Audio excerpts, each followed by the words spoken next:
Something strange happened. A NATO command center, a vital nerve center for regional security, went quiet. For a period of 12 minutes, the flow of information that is the lifeblood of modern military operations ceased. Alarms that should have blared remained silent. Screens that typically displayed a complex tapestry of radar tracks showed nothing but inert, blank data fields. Screens that typically displayed a complex tapestry of communications logs showed nothing but inert, blank data fields. Screens that typically displayed a complex tapestry of troop movements showed nothing but inert, blank data fields. In the critical moments of this blackout, few operators could reliably use their radios to communicate with assets in the field. The digital silence was as sudden as it was profound, creating a pocket of blindness in an otherwise vigilant defense network. Initial reports, whispered at first, and then amplified through unofficial channels, pointed to a startling culprit, a Saab Gripen fighter jet. The claim is that this single, non-NATO aircraft operating in the vicinity somehow managed to break the entire system. This allegation is incredibly serious, and it raises a cascade of urgent and deeply unsettling questions for the alliance. How could one plane, however advanced, cause such a catastrophic and widespread failure? What does this incident, whether it was an intentional act of aggression or a bizarre accident, signify for the broader security landscape of Europe and the integrity of NATO's defenses? We must delve into this mystery with care. The implications of such an event are far-reaching.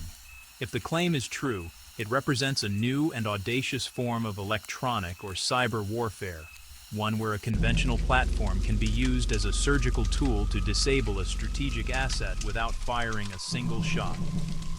It would suggest that an adversary possesses a capability that can blind NATO at a critical moment, creating a window of opportunity for other hostile actions. If the claim is a myth, then the real cause is an internal failure of equal or greater concern.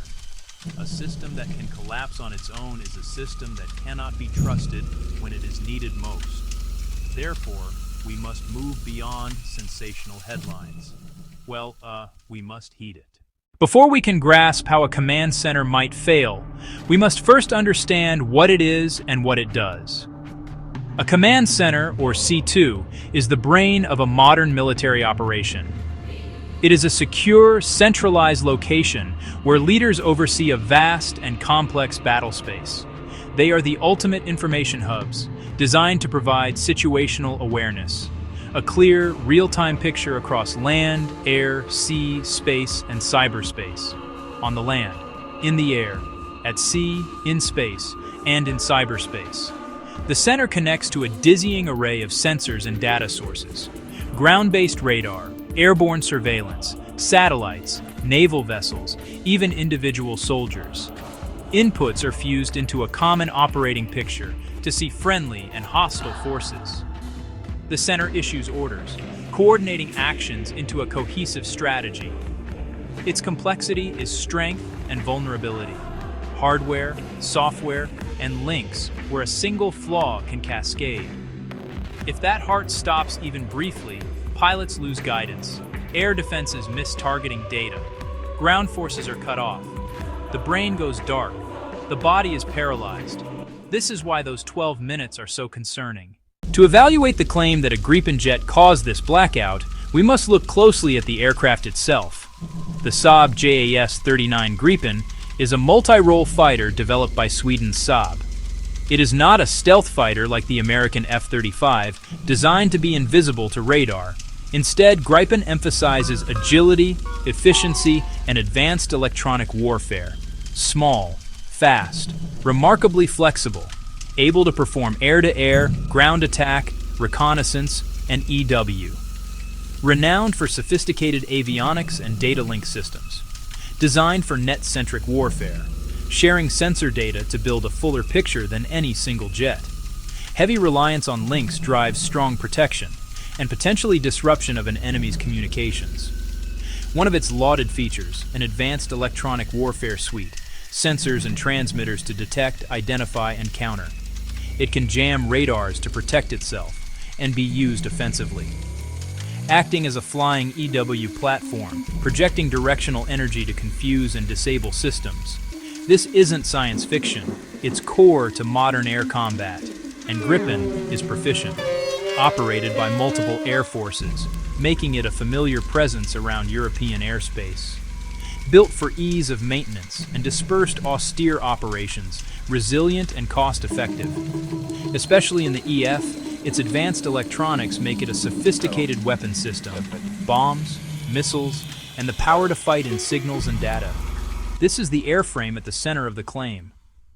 How precisely can a single airplane like the Gripen affect a complex ground-based command center? There is no single, simple answer. Several distinct methods exist, from brute force electronic attacks to insidious means. Group them by signature: electronic attack, cyber over data link, physical disruption, and trigger of latent weaknesses. Electronic attack: jamming overwhelms receivers with noise. Spoofing tricks them with false signals.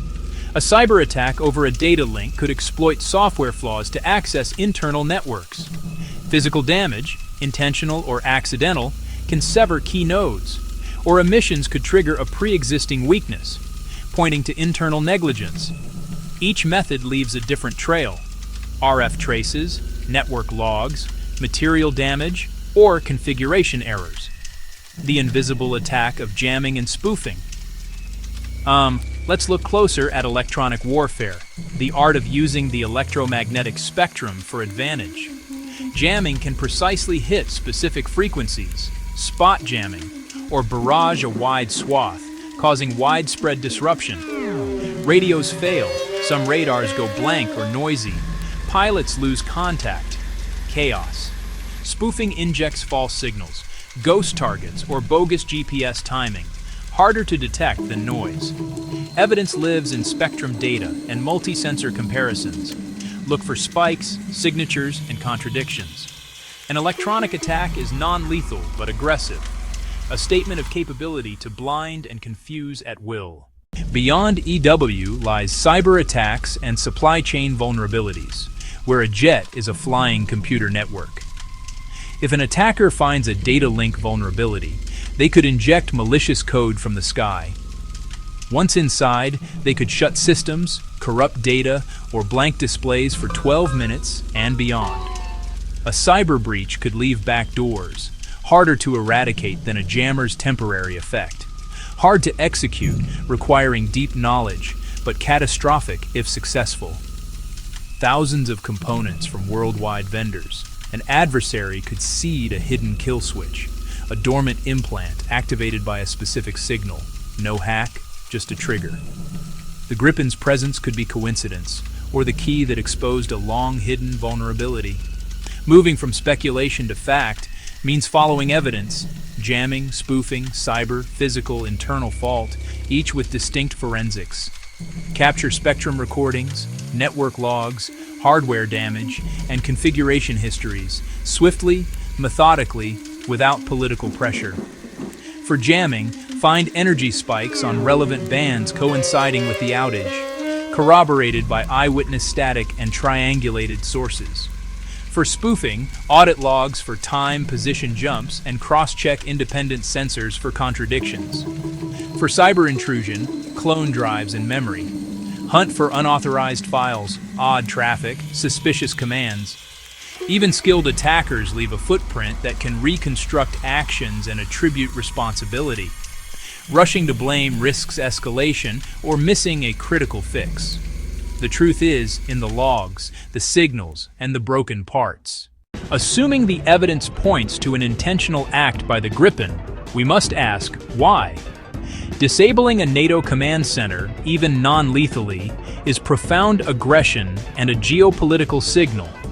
Motives could include testing, gauging detection, response time, backups, and attribution cycles.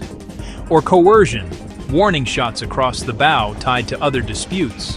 Or miscalculation, unauthorized action or an exercise gone wrong. history shows near misses can escalate. After the 12-minute blackout, NATO must focus on technical recovery and strategic communication. Isolate affected systems, prevent spread, restore basics, redundant sites, legacy HF radios, paper maps. Simultaneously, preserve logs, recordings, and system images. Speak clearly and calmly. Share what's known, unknown, and the steps underway. Avoid premature accusations. The watchwords: secure, restore, investigate, and communicate with caution. Regardless of cause, the 12-minute silence is a profound wake-up call.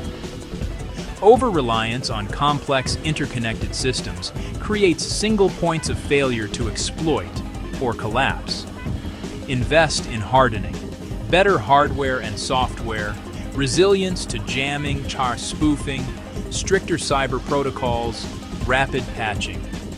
Take supply chain security seriously. Know sources, rigorously test and diversify and duplicate critical systems.